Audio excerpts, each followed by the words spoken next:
Hello friends, आज मैं एक नया चाइनीज ड्रामा एक्सप्लेन करूंगी जिसका नाम है राइज ऑफ निंग। ड्रामे की शुरुआत में हम एक लड़की को देखते हैं जिसका नाम यिनिंग है। यिनिंग की दोनों मेड यिनिंग से कहती है कि आप विला में क्यों रहती है, आपको अपनी ग्रैंड माँ की रिक्वेस्ट को स्वीकार कर लेना चाहिए। तब यिनिंग अपनी मेड से कहती है कि उनका 60th बर्थडे है तो मैं वहां पर जरूर जाऊंगी, लेकिन मैं वहां पर नहीं रुकूंगी, मैं तुरंत ही वापस आ जाऊंगी। तब यिनिंग की मेड कहती है कि लेकिन आप लाउ फैमिली की ग्रैंड डॉटर हैं। तब यिनिंग कहती है कि वो लोग अच्छे पर्सन नहीं हैं, इसलिए अच्छा होगा कि मैं विला में शांतिपूर्वक रहूं। और अगर ग्रैंड माँ इतनी ही अच्छी होती तो वो मुझे कभी भी विला में रहने के लिए नहीं भेजती। इसके बाद हमें यिनिंग की बचपन का सीन दिखाया जाता है, जहां पर जब यिनिंग को पता चलता है कि यिनिंग की माँ का मेंशन तोड़ा जा रहा है तो यिनिंग भागते हुए वहां पर पहुंचती है और सभी को रोकने की कोशिश करती है और सभी से कहती है कि ये हॉल मेरी मदर का है, उनकी चीजों को कहीं पर मत लेके जाओ, ये एक आखिरी जगह है जो उन्होंने मेरे लिए छोड़ी है। तब यिनिंग की स्टेप मदर यिनिंग से कहती है कि ये तुम्हारे फादर का ही डिसीजन है और तुम्हारी ग्रैंड मदर ने भी इस पर एग्री किया है।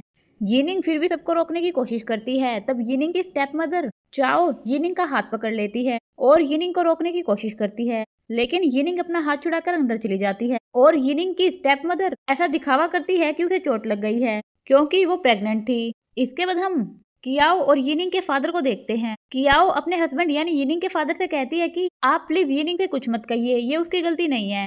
मुझे पता है कि ये हमारा पहला बेटा होता, लेकिन मेरा मिसकैरेज हो गया है और अब हम कुछ नहीं कर सकते। और यहाँ पर ही हमें पता चलता है कि कियाओ ये सब कुछ नाटक कर रही होती है। इसके बाद यिनिंग का फादर यिनिंग को बहुत ज्यादा डांटता है और यिनिंग से कहता है कि क्या तुम अपनी गलती एडमिट करती हो। तब यिनिंग कहती है कि नहीं, मैंने कुछ नहीं किया। तब यिनिंग का फादर उसे पनिशमेंट देते हुए कहता है कि तुम क्विट हॉल में एंसेस्टर्स के सामने अपने नीज पर बैठी रहोगी और जब तक मैं नहीं कहूंगा तुम वहां से खड़ी नहीं होगी। और इसके बाद यिनिंग को रहने के लिए उसके मदर की विला में भेज दिया जाता है। कहानी फिर से प्रेजेंट में आती है और यिनिंग इन सभी बातों को याद करके अपनी मेड से कहती है कि ये सब अच्छा ही हुआ कि मैं अपनी मदर के विला में रहती हूँ, नहीं तो पता नहीं मैं बड़ी होते हुए कैसे इंसान बन जाती।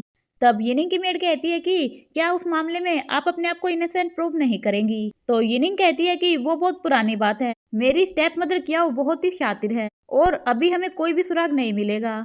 और इसके बाद हमें दिखाया जाता है कि यिनिंग के कैरेज के आगे एक आदमी बेहोश होता है। यिनिंग उतरकर उस आदमी को देखती है। यिनिंग की मेड उस आदमी को चेक करती है और कहती है कि इसकी पल्स एकदम नॉर्मल है। तब यिनिंग कहती है कि चलो कैरेज से इसके लिए दवाई लेकर आते हैं। तभी वो आदमी यिनिंग पर अटैक कर देता है। यिनिंग उस आदमी से पूछती है कि तुम कौन हो और तभी वहां पर हमारे ड्रामे का मेन हीरो आ जाता है जिसने अपने चेहरे पर मास्क पहना होता है। जिस आदमी ने यिनिंग को पकड़ रखा होता है उसका नाम ली होता है। ली उस मास्क वाले आदमी से कहता है कि तुम मेरा पीछा क्यों नहीं छोड़ देते। तब वो मास्क वाला आदमी कहता है कि तुम्हें पता है कि तुमने कितने ज्यादा क्राइम किए हैं, मैं यहाँ पर तुम्हें उन सब की सजा देने के लिए आया हूँ। और फिर वो मास्क वाला लड़का अपना हथियार निकालता है। तभी ली यिनिंग को उस मास्क वाले आदमी पर धक्का देकर वहां से भाग जाता है। मास्क वाला आदमी अपने सभी आदमियों को ली का पीछा करने के लिए कहता है और फिर हम देखते हैं कि यिनिंग अचानक से एक छोटी सी नाइफ से उस मास्क वाले आदमी पर अटैक करती है, लेकिन वो मास्क वाला आदमी उस अटैक से बच जाता है और यिनिंग को वहीं छोड़कर चला जाता है। यिनिंग के मेड यिनिंग के पास आती है और कहती है कि क्या आप ठीक है। तब यिनिंग कहती है कि मैं ठीक हूँ, वो लोग हमारे पीछे नहीं थे। इसके बाद हम देखते हैं कि वो मास्क वाला आदमी अपने एक साथी के साथ चुपके से ली को देख रहा होता है। यहाँ पर हमें पता चलता है कि उस मास्क वाले आदमी का नाम शैन युआन है। शैन का आदमी शैन से कहता है कि अगर हम इसी तरह ली का पीछा करने का नाटक करते रहेंगे तो ली बहुत जल्दी मेरे मास्टर मिस्टर चैन पर जो रॉन्ग केस लगा था उसके मास्टरमाइंड को अपने समर्थन में ले लेगा। और फिर शैन अपने साथी से कहता है कि हमें जल्दी ही सबूत ढूंढने होंगे। तब शैन का साथी कहता है कि लेकिन वो सारे सबूत तो मिस्टर लाओ की पेंटिंग में हैं और उनके पास बहुत सारी पेंटिंग है, हमने सभी पेंटिंग देख ली है, लेकिन हमें कुछ भी नहीं मिला। तब शैन कहता है कि चाहे कुछ भी हो मुझे अपने मास्टर का नाम क्लियर करना है क्योंकि उन पर झूठा केस लगा है। और फिर वो कहता है कि आज उस बूढ़ी औरत का जन्मदिन है तो हमें वापस जल्दी चलना चाहिए। अब नेक्स्ट सीन में हम देखते हैं कि यिनिंग की स्टेप मदर कियाओ सभी गेस्ट का वेलकम कर रही होती है और तभी वहां पर मिसेस जियांग आती है। कियाओ मिसेस जियांग का स्वागत करती है। मिसेस जियांग कहती है कि आपकी ल्याओ फैमिली और जियांग फैमिली का आपस में अच्छा कनेक्शन है, इसलिए मैं यहाँ पर इस बर्थडे पार्टी में आई हूँ। इसके बाद हम देखते हैं कि यिनिंग का फादर जैंग चेन अपनी मदर के पास जाता है और अपनी मदर से कहता है कि सभी मेहमान आ चुके हैं, आप जल्दी से बाहर आ जाओ। लेकिन जेंगचन की मदर कहती है कि मैं अभी नहीं आऊंगी, मैं किसी का वेट कर रही हूँ। और फिर जेंगचन की मदर कहती है कि मिसेस जेंग यहाँ पर इसलिए आई है ताकि वो अपनी फैमिली के बेटे और हमारी फैमिली की बेटी की आपस में शादी की बात कर सके। क्या तुमने इस बारे में कुछ सोचा है? तब जैंगचन कहता है कि मैंने अपनी दूसरी बेटी यीलिंग की शादी जियांग परिवार में कराने की बात सोचा है।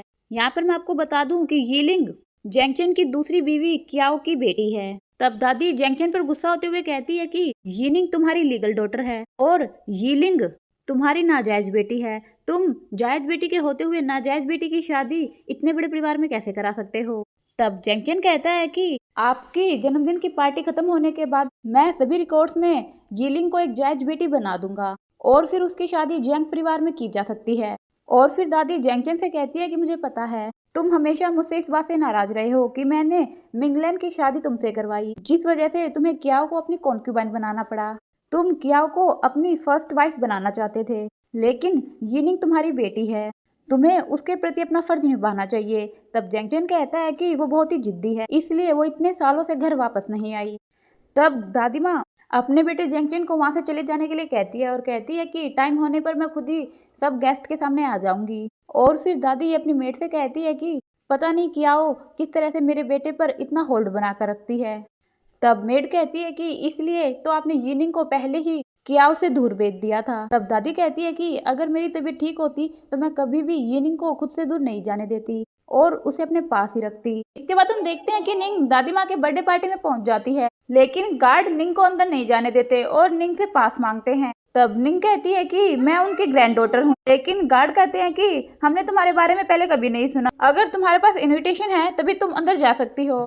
तब निंग उन्हें समझाने की कोशिश करती है कि मैं काफी सालों से बाहर रहती हूँ, लेकिन मैं उनकी ग्रैंड डॉटर हूँ। फिर भी गार्ड नहीं मानते। तभी वहाँ पर बटलर ली आता है जो कि सभी नौकरों को डांट और निंग को अंदर लेकर जाता है। अब नेक्स्ट सीन में हम दादी माँ को देखते हैं जिनके साथ मैडम जियांग बैठी होती है। दादी माँ मैडम जियांग से कहती है कि क्या आप सचमुच एंगेजमेंट तोड़ना चाहते हैं? ये एंगेजमेंट मेरे हस्बैंड और आपके दादाजी ने फिक्स की थी। आपको घर जाकर अपने हस्बैंड से एक बार फिर से इस बारे में बात करनी चाहिए। तब मैडम जियांग कहती है कि ठीक है, मैं घर जाकर अपने हस्बैंड से बात करूंगी। फिर निंग दादी माँ के पास आती है और दादी माँ को विश करती है। दादी माँ निंग को देखकर काफी ज्यादा खुश होती है। मैडम जियांग यीनिंग को देखकर पूछती है कि ये कौन है? तब दादी कहती है कि ये मेरी पोती है। इसके बाद निंग दादी को एक गिफ्ट देती है जो कि एक बहुत ही बढ़िया पेंटिंग होती है जिसे निंग ने खुद अपने हाथों से बनाया होता है। सभी लोग उस पेंटिंग को देखकर काफी ज्यादा उसकी तारीफ करते हैं। और फिर निंग दादी माँ को एक और पेंटिंग गिफ्ट करती है जिसमें निंग की दादी और उसके दादा की सारी अच्छी यादें होती हैं। निंग दादी से कहती है कि मेरे दादाजी बहुत ही अच्छी फेमस पेंटिंग बनाते थे, मैंने उन्हीं की पेंटिंग से सीखकर इस पेंटिंग को बनाया है। दादी माँ को वो पेंटिंग और भी ज्यादा अच्छी लगती है और वो कहती है कि इस पेंटिंग को देखकर ऐसा लगता है जैसे कि मेरे 60 साल एकदम से मेरे सामने आ गए हो। निंग का फादर भी निंग की पेंटिंग देखकर निंग से कहता है कि तुमने सचमुच बहुत अच्छी पेंटिंग बनाई है, तुम्हें तुम्हारे ग्रैंडफादर की पेंटिंग स्किल विरासत में मिली है। और फिर निंग की सौतेली माँ क्याओ भी कहती है कि तुम सचमुच तुम्हारे पिता की एक जायज बेटी हो, तुम्हारी पेंटिंग स्किल बहुत ही अच्छी है। मैंने तुम्हारे पिता से बहुत बार कहा कि वो तुम्हें घर वापस ले आए, लेकिन कभी उन्होंने मेरी सुनी ही नहीं। तुम अब बिल्कुल तुम्हारी माँ की तरह दिखती हो। तब निंग अपनी सौतेली माँ क्याओ पर टोंट करते हुए कहती है कि मेरे लिए इतना सोचने के लिए शुक्रिया, लेकिन अगर मेरी माँ को आपकी दूसरी साइड का पता होता तो वो आपकी जरूर प्रशंसा करती। ये सुनकर क्याओ की बेटी कहती है कि मेरी माँ सिर्फ तुम्हें ग्रीट कर रही थी, जैसी माँ वैसी बेटी। तब निंग का फादर यीलिंग को चुप करवाता है और कहता है कि आज तुम्हारी दादी का बर्थडे है इसलिए चुप रहो। अब नेक्स्ट सीन में हम देखते हैं कि 3 मेड आपस में बात कर रही होती है। एक मेड अपनी हेड मैडम ली से पूछती है कि क्या यीनिंग मैडम गू की बेटी है? मैंने सुना है कि मैडम गू जब तक जीवित थी तब तक वो हमेशा कॉन्क्यूबन क्याओ को परेशान करती रहती थी, वो बहुत ही बुरी इंसान थी। कॉन्क्यूबन क्याओ निंग को हमेशा अपनी सगी बेटी की तरह प्यार करती थी, लेकिन निंग हमेशा ही उन्हें परेशान करती थी। निंग की वजह से तो मैडम क्याओ का अबॉर्शन भी हो गया था। उनके बारे में सभी सच कहते हैं कि जैसी माँ वैसी बेटी, इसीलिए निंग के फादर चैंगशन ने उन्हें यहाँ से दूर भेज दिया और कभी वापस नहीं आने दिया। तब मैडम ली उन दोनों मेड को रोकती है और कहती है कि चुप रहो, अगर निंग ने कुछ सुन लिया तो कोई भी तुम्हें नहीं बचा पाएगा। तभी उन सर्वेंट की बातें सुनकर निंग वहाँ पर आ जाती है और मैडम ली से कहती है कि सर्वेंट्स काफी ज्यादा आउट ऑफ कंट्रोल हो गए हैं, तुम्हें इन पर लगाम लगाने की जरूरत है। तब मैडम ली कहती है कि ये नए हैं, आप इन्हें छोड़ दीजिए, मैं इन्हें समझा दूंगी। तब यिनिंग कहती है कि ठीक है और यिनिंग वहाँ से चली जाती है। यिनिंग की मेड यिनिंग से कहती है कि ये सभी आपके और आपकी मदर के बारे में गलत र्यूमर्स फैला रही हैं, आपको इन्हें पनिशमेंट जरूर देनी चाहिए। तब यिनिंग कहती है कि अगर मैंने इन्हें पनिशमेंट दी तो र्यूमर्स और भी ज्यादा बढ़ जाएंगी, मुझे नहीं पता था कि यहाँ पर मेरी माँ को भी टारगेट किया जा रहा है। और वैसे भी सेलिब्रेशन खत्म होने के बाद मैं विला में वापस चली जाऊंगी। इसके बाद हम देखते हैं कि दादी के सेलिब्रेशन के लिए सभी लोग आतिशबाजियां जला रही होते। यिनिंग भी वहां पर खड़ी होती है। तभी यिनिंग की एक कजन आकर यिनिंग से कहती है कि चलो चलकर आतिशबाजी जलाते हैं। और फिर वो कजन कहती है कि मैं आतिशबाजी लेकर आती हूँ। फिर वहीं पर हम मैडम ली को देखते जो कि टोकरी के नीचे छुपाकर एक आतिशबाजी लेकर आ रही थी और वो उस आतिशबाजी को यिनिंग को दे देती है। हमारे ड्रामे का हीरो शैन वहीं पर होता है और वो ये सब कुछ देख लेता है। निंग उस आतिशबाजी को ले लेती है और फिर मैडम ली वहाँ से चली जाती है। शैन निंग से कहता है कि आतिशबाजी को तेरा ध्यान से चलाना और फिर शैन वहाँ से चला जाता है। निंग उस आतिशबाजी को देखने लगती है कि क्या सच में इसमें कुछ गड़बड़ है। तभी निंग की सौतेली बहन यिलिंग उस आतिशबाजी को ले लेती है और कहती है कि तुम इसका क्या करोगी, चलो मैं इसे चलाती हूँ। और जैसे ही यिलिंग उस आतिशबाजी को जलाती है तो वो ब्लास्ट हो जाती है। यिलिंग उसे आगे फेंक देती है जो कि मैडम जियांग के पास जाकर गिरती है।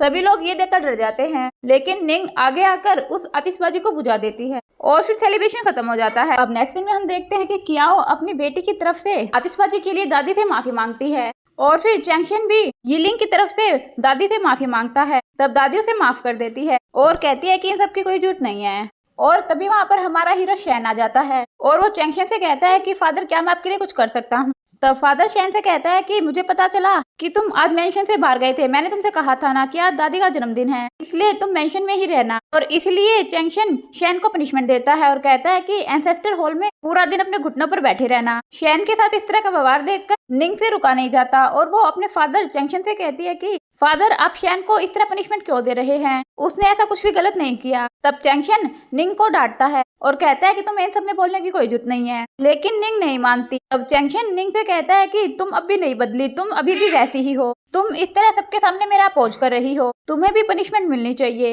दादी चैंगशन से कहती है कि निंग अभी आई है और तुम पनिशमेंट देने की बात कर रहे हो, लेकिन चैंगशन अपनी माँ से कहता है कि निंग को पनिशमेंट मिलनी चाहिए, नहीं तो ये इसी तरह बिगड़ती रहेगी। और फिर चैंगशन निंग को भी एंसेस्टर हॉल में अपने घुटनों पर बैठने की पनिशमेंट देता है। और फिर नेक्स्ट सीन में हम देखते हैं कि शैन और निंग दोनों ही एंसेस्टर हॉल में अपने घुटनों पर बैठे होते हैं। शैन निंग से कहता है कि मेरी जैसे तुम भी प्रॉब्लम में पड़ गई। तब निंग शैन से कहती है कि आज तुमने मेरी हेल्प की, लेकिन तुम्हें कैसे पता चला कि आतिशबाजी खराब थी।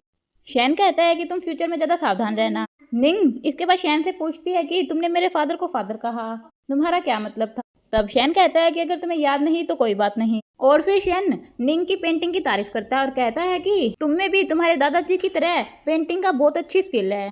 तब निंग कहती है कि मैं जब 6 साल की थी तब मैं ये मेंशन छोड़कर विला में चली गई थी, लेकिन दादी ने दादाजी के मरने के बाद कुछ पेंटिंग मेरे पास भेजी थी, उन्हीं की कॉपी करके मैंने इस पेंटिंग को बनाया था।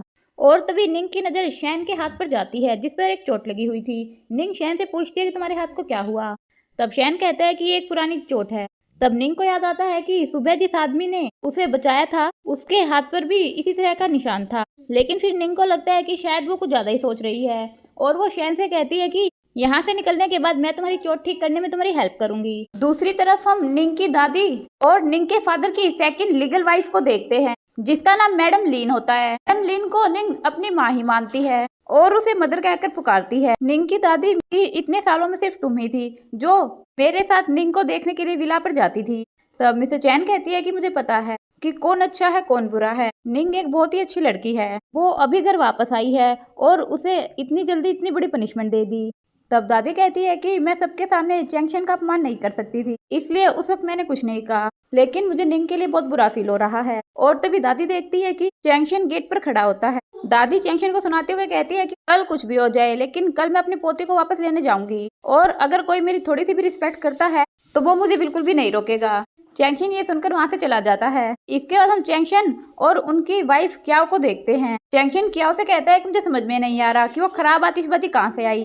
तब क्याओ कहती है कि मैंने मैडम ली को पहले इस बात के लिए डांट दिया है, हो सकता है कि दुकानदार ने हमें इस बार खराब माल दिया हो। और फिर क्याओ चैंगशन से कहती है कि आज मैडम जियांग ल्यू फैमिली और जियांग फैमिली के बीच हुई एंगेजमेंट को तोड़ना चाहती है। तब चैंगशन कहता है कि वो ऐसा नहीं कर सकती, इस एंगेजमेंट को तोड़ना इतना आसान नहीं है क्योंकि अब जियांग फैमिली फल फूल रही है तो वो इस एंगेजमेंट को तोड़ना चाहते हैं, लेकिन मैं कल जाकर उनसे बात करूंगा। और फिर चैंगशन क्याओ से कहता है कि दादी नहीं चाहती कि हमारी बेटी यिलिंग की शादी जियांग फैमिली में हो, निंग मेरी जायज बेटी है, इसलिए दादी चाहती है निंग की शादी जियांग फैमिली में हो। तब क्याओ ये सुनकर थोड़ा उदास होती है और क्याओ चैंगशन से कहती है कि मुझे पता है कि मैं आपकी कॉन्क्यूबाइन हूँ, लेकिन क्या इस बात का असर मेरी बेटी पर भी होगा? क्या इन सब की वजह से उसे भी भुगतना पड़ेगा? तब चैंगशन कहता है कि तुम चिंता मत करो, मैं तुम्हें और हमारी बेटी को बिल्कुल भी सफर नहीं होने दूंगा। और फिर क्याओ थोड़ा रोने का नाटक करती है। और वहीं दूसरी तरफ हम एंसेस्टर हॉल में शैन और निंग को देखते हैं। शैन अपने घुटनों पर बैठा होता है, लेकिन निंग तकिया लगाकर उन पर सो रही होती है और शैन निंग को देख रहा होता है। इसी के साथ एपिसोड खत्म हो जाता है। अगर आपको एपिसोड पसंद आया हो तो मेरे चैनल को सब्सक्राइब कीजिए और वीडियो को लाइक कीजिए। Thank you.